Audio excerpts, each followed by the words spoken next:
Hello, Excel enthusiastic. Welcome back to the channel. So we already learned how to apply VLOOKUP to the dataset, but we will see this again. VLOOKUP, select the value, select the table, freeze it,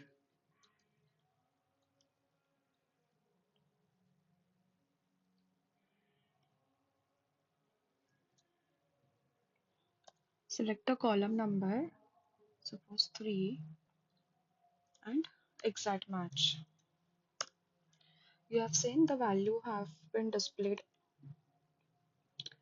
Okay, now you can also do VLOOKUP in another way. What we will do here is we'll write here column number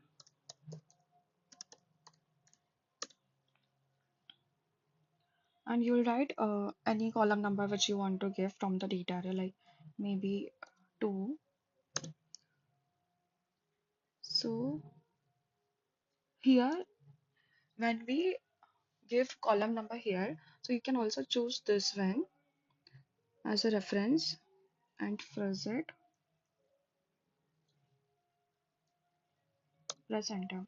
So you can see how the column number has changed, and by changing column number here, see the data changes automatically.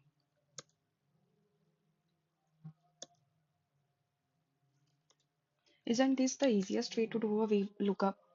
If you like a video, keep watching Excel up for more such Excel content. Thank you.